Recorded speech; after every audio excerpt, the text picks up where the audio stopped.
ये बात केवल भगवान कृष्ण जानते थे कि ये कैसे मरेगा, और प्रभु ने वो युक्ति बता दी।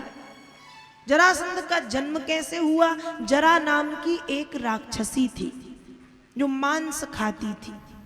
प्रातःकाल होते ही मांस की तलाश में निकल पड़ती। अब छोटे मोटे जब जीव मिल जाएं तो खा लेती। एक दिन वो राक्षसी जब मांस की तलाश में निकली तो उसने एक कपड़े में बहुत सारा खून लगा देखा। जब उस कपड़े को खोला तो उसमें एक आधा बालक, जिसका सारा शरीर आधा, दूसरी तरफ एक और वैसे ही कपड़ा, उसमें उसी आधे बालक का दूसरा भाग। अब राक्षसी कहे खाना तो है ही, लेकिन एक बार जोड़ के देखती हूं कि ये बालक कैसा दिखता है। और राक्षसी ने उन दो मांस के टुकड़ों की जब संधि की तो उस प्राणहीन बालक में प्राण आ गए। उसने रोना शुरू कर दिया। तो राक्षसी का मन बदल गया और राक्षसी के मन में भाव आया कि अब मैं इसे नहीं खाऊंगी। देखो, राक्षस अपना स्वभाव बदल सकता है, लेकिन आज का मनुष्य अपना स्वभाव नहीं बदल सकता। राक्षस से शायद देवता बन जाए, लेकिन आज का मनुष्य तो अपनी ही इंसानियत खोता जा रहा है। हम मांस भक्षण करते हैं, मांस खाते हैं, क्या मिलता है? कुछ नहीं, फिर भी मांस खाते हैं। हम गाय खाएं, हम बकरी खाएं, हम मुर्गी खाएं, हम सुअर भी खाते हैं। कुछ लोग तो मांस भक्षण करते हैं, गाय भैंस। क्यों खाते हैं? भगवान ने तो इस दुनिया में खाने के लिए इतना सुंदर सुंदर सब कुछ बनाया है। फल बनाए हैं, अन्न बनाया है, अन्न खाओ, फल फूल खाओ, पर नहीं, हम मांस खाएंगे। ध्यान रखना, व्यक्ति जितना तामसी भोजन करेगा उसकी बुद्धि भी उतनी ही तामसी होगी। परसों की कथा में शायद मैंने आपको बताया था कि जैसा खाओगे अन्न वैसा होगा मन। अब हम तामसी भोजन करें और कहें कि हमारा मन शांत नहीं रहता, हमें क्रोध आता है, तो क्यों नहीं आएगा? भोजन आपका तामसी है तो तामसी गुणों की प्रवृत्ति अधिक होगी, और भोजन सात्विकी करोगे तो सात्विकी भोजन में कोई दिक्कत नहीं। ठीक है, सात्विकी भोजन नहीं करना तो राजसी भोजन कर लो। राजसी भोजन में क्या है? थोड़ा तेल मसाला अधिक है, राजसी भोजन कर लो। रोटी नहीं खा सकते, पुड़ी खा लो, पराठे खा लो, मालपुए खा लो, रसगुल्ले खा लो, ये राजसी भोजन है। खीर खा लो, रबड़ी खा लो, पनीर की सब्जी खा लो, राजमा की सब्जी खा लो, ये राजसी भोजन है। सात्विकी, राजसी और तामसी। पर हम तामसी भोजन करते हैं और कहें कि हमारी बुद्धि सही रहे, तो कैसे सही रहेगी? तामसी भोजन करेंगे तो बुद्धि कभी सही रह नहीं सकती। इसलिए मांस भक्षण ना करें, हम मांस ना खाएं, उन निरपराध पशु पक्षियों को काट के ना खाएं, गलत है ये। और कई लोग तो मांस भक्षण कहते हैं हम कभी कभी खाते हैं जब बलि देते हैं, तब कहते हैं ना, वो भगवान को हमारे यहाँ बलि चढ़ाई जाती है। भगवान किसी के मांस के भूखे हैं, और इतना ही बलि चढ़ाने का शौक है तो अपने लड़के बच्चों की बलि चढ़ाओ, तब जाने, तब ज्यादा खुश हो जाएंगे वो। हाँ, हमने बेचारी बकरी को पकड़ के लाए, काट दिया। हम बेचारे गाय भैंस को पकड़ के लाए, काट दिया। अब वो कुछ बोल नहीं पा रहे, पर उनको काट दिया हमने। भगवान को तो आज तक हमने खाते नहीं देखा मांस, हम खुद जरूर ठूस ठूस के खाते हैं। भगवान को देखा कभी खाते कि भगवान ऐसे उनके थाल में मुर्गा रखा है और वो बस चीत चीत के खा रहे हो? देखा कभी? कभी नहीं देखा। कोई देखा हो तो बता दो भैया कि आप झूठ बोल रहे हो, हमने तो देखा है। अरे वो तो इतने कृपालु हैं कि तुलसी दल पे रीझ जाते हैं और हम मांस खिलाएं उनको, तो जो नारायण जीवन दान देने वाले हैं, जो देवी देवता जीवन दान देने वाले हैं, वो किसी के खून से कैसे खुश हो सकते हैं? हो सकते हैं क्या? ये सारा संसार उनकी संतान है।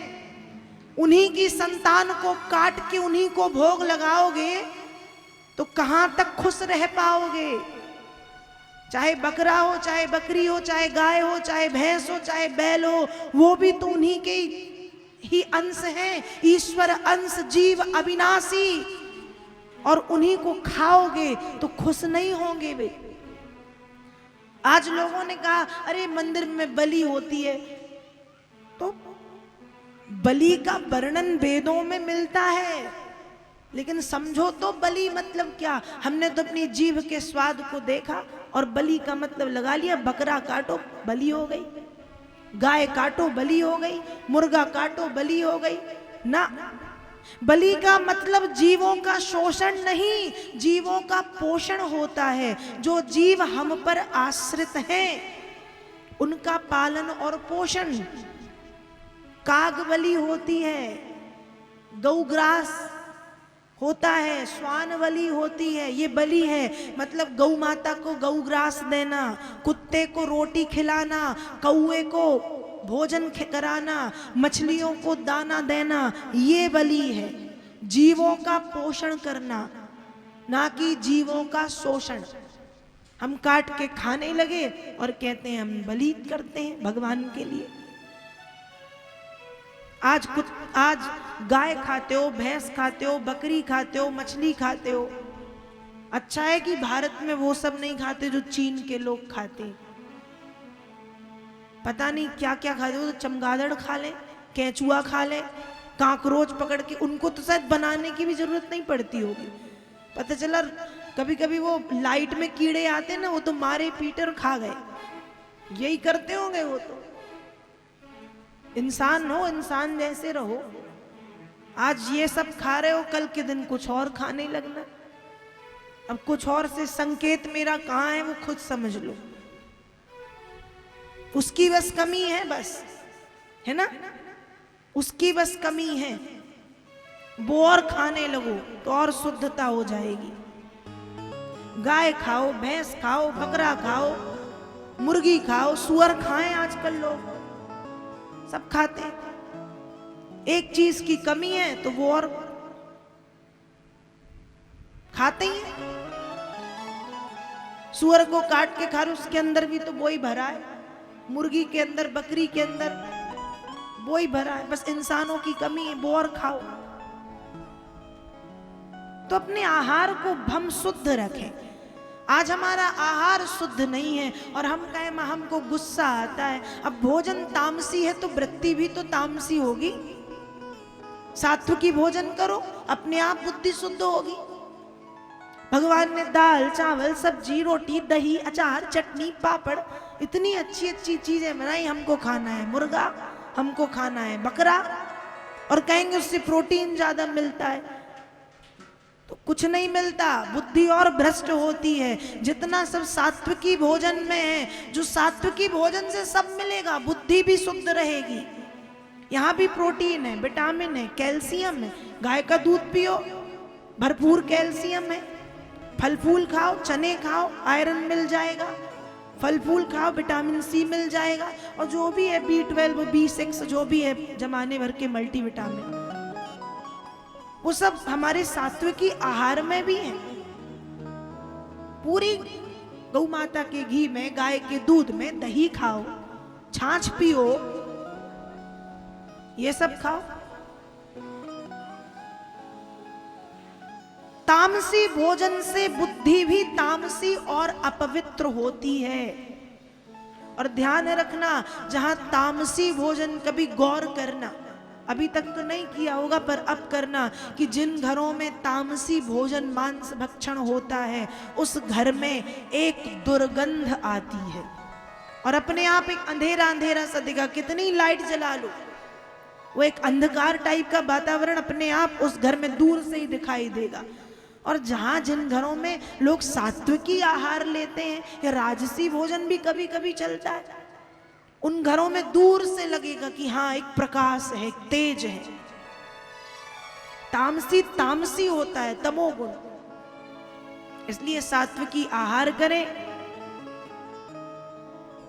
बुद्धि शुद्ध होगी, मन पवित्र होगा, शरीर में स्फूर्ति आएगी। बेचारे मूक जानवरों को ना खाएं जो बोल नहीं पाते, उनको मत खाओ। जो भगवान ने खाने के लिए बनाया वो खाओ, ना खाने वाली चीजें मत खाओ। तो जो राक्षसी है वो मांस भक्षण करती है, राक्षस ही मांस खाते हैं, तो वो मांस भक्षण करती थी। एक कपड़े में खून लगा देखा, जब खोला तो आधा बालक, और दूसरी तरफ उसी बालक का आधा भाग। तो उसका मन बदल गया, उसकी बुद्धि बदल गई, कहती है कि अब मैं नहीं खाऊंगी। तो मेरे कहने का मतलब है कि राक्षस भी राक्षस से मानवता को अपना लेगा। लेकिन भैया ये कलयुग का प्रभाव इतना ज्यादा है कि आज मानव अपनी मानवता ही भूलता जा रहा है और दानव बना पड़ा है, इंसानियत त्याग दी है। राक्षसी मगध के राजा के पास पहुंची जिसका नाम था बृहद्रथ। ये जो जरासंध था ये उसी का बेटा था। उसकी 2 पत्नियां थी, दोनों की संतान नहीं।